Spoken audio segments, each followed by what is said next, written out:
we get to make sure the humidity is always perfect, the temperature is always perfect, like the airflow is always perfect, and also for better or worse, like you have only one person to point the finger at. It doesn't go well. It's like you set all the conditions in there, so it didn't work out. That's your fault. Yeah, you had one job. Yep. Yeah.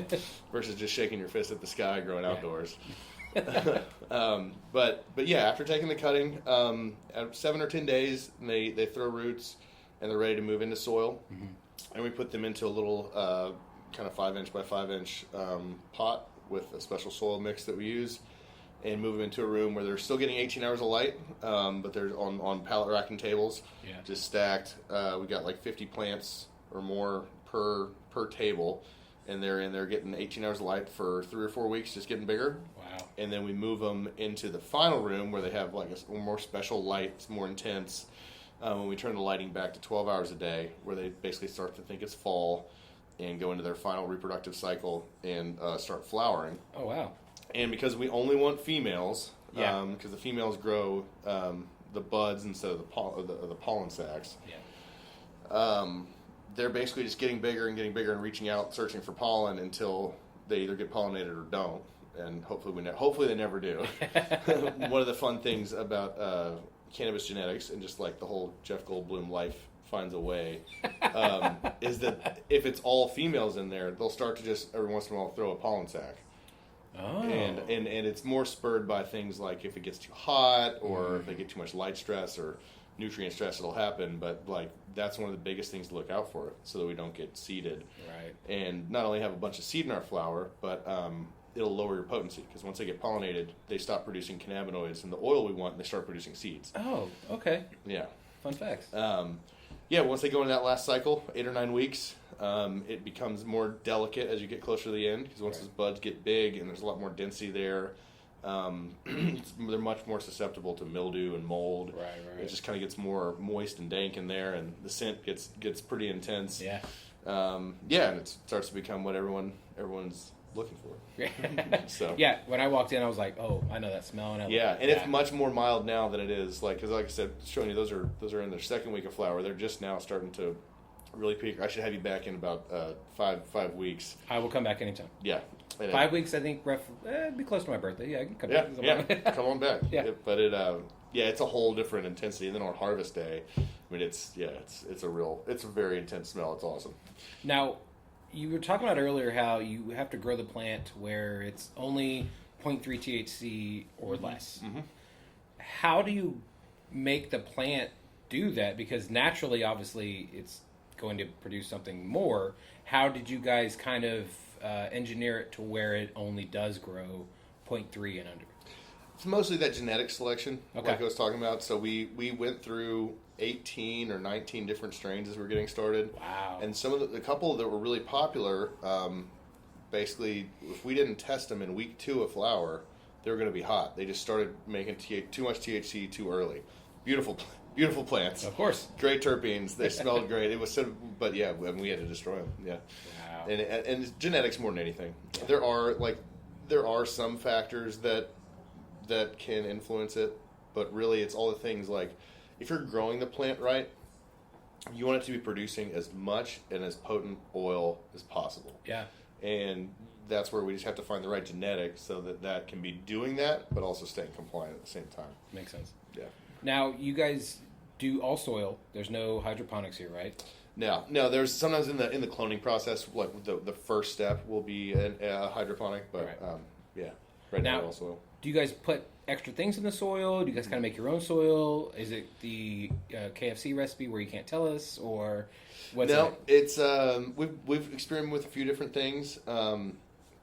Nick, we started originally with just an over-the-counter store-bought soil that had some nutrients in it, and basically for the first olive veg and the first couple weeks of flower, we wouldn't have to feed it anything. Right. Basically, once that's run out, we'd start adding it in. Nick concocted a living soil where it was like almost like mulched and cooked. Yeah, I'm going to go into living soil in a second. Yeah. Yeah, and we always are inoculating with all kinds of different fungus, and like it always ends up as a living soil. It's just how do we get there? Like, did we this one he was making though? Like, he cooked it and added nutrients in the process. Like, you had mealworms and things that look truly organically end up as all the nutrients you need. And that soil we ran, you could add only but water, like through the whole process. Yeah, it was awesome. Wow.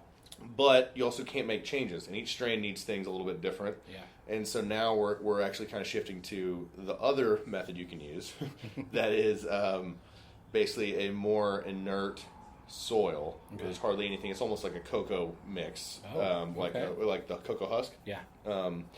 And then we're feeding basically like nutrient salts, more traditional kind of like whatever nutrient. It's a liquid nutrient formula.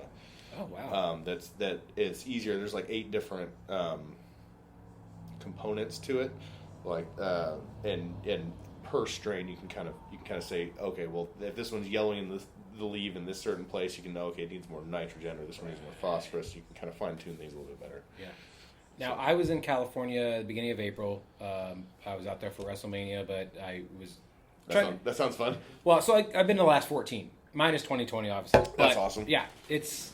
I'm not going to stop. Next year's in Philly. It's not as exciting, but it's Philly. It's fun. It's a fun city.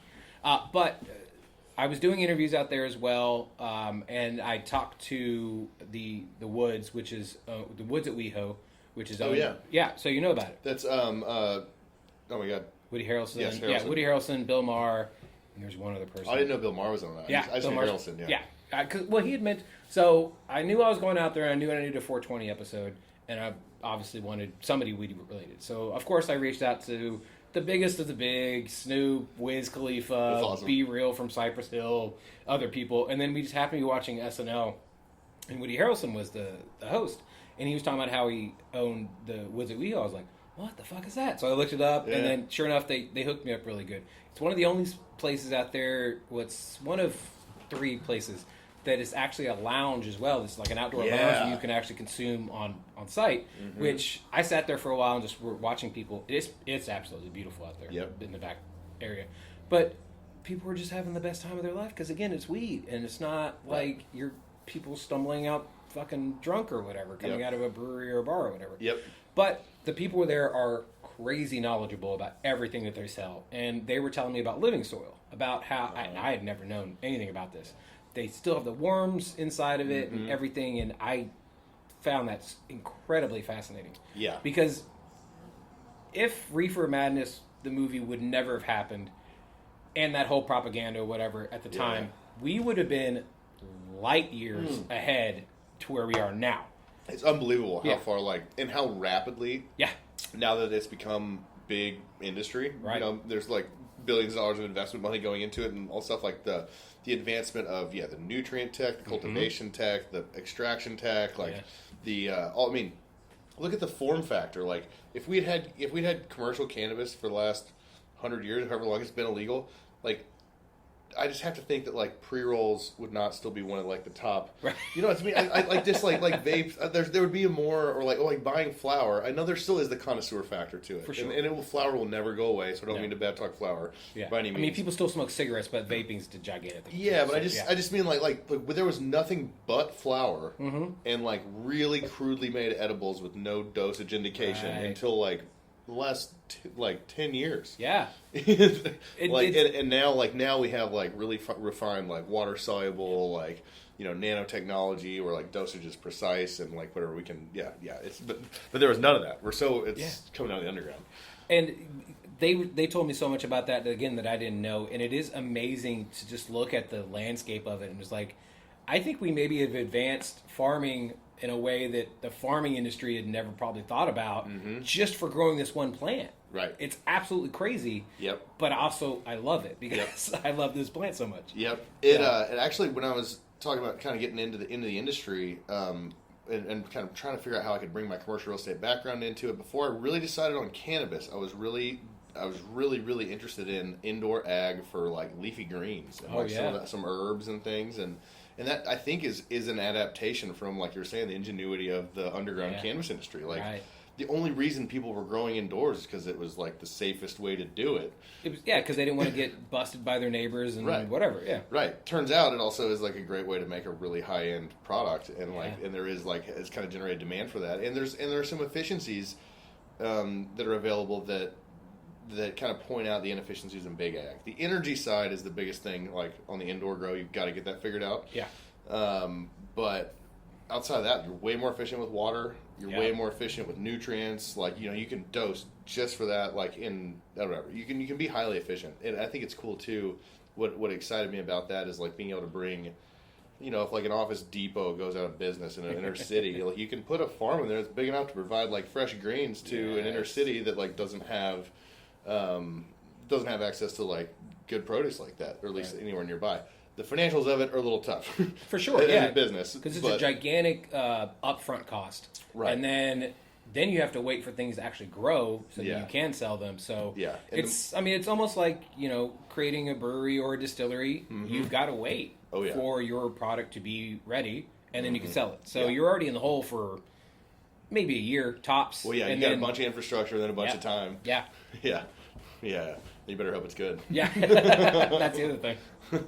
Now, when you decided to get in this industry, walk me through the conversation you had with your wife, with your family, with your other friends of like, this is where I want to go. And they're like, oh, you fucking stoner, like that kind of stuff. Yeah. It was one thing that was on my side through that, I think, is that I almost think that would have been a more challenging conversation had I been like a lifelong weed guy. True, yeah.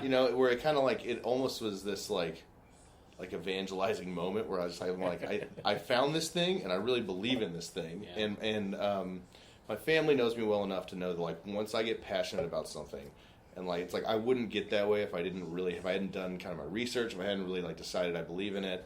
And they were my wife was on board from the get-go. She's like I said, in medicine, and she has thought kind of the stance and like everything about cannabis is kind of ridiculous, and she's seen the advantages of it, and she was behind it. As we've been in the industry now, she's probably like, maybe you should have picked a less complicated industry for your first business. So that would have been nice. But yeah, I think my dad was probably one of the most challenging. Okay.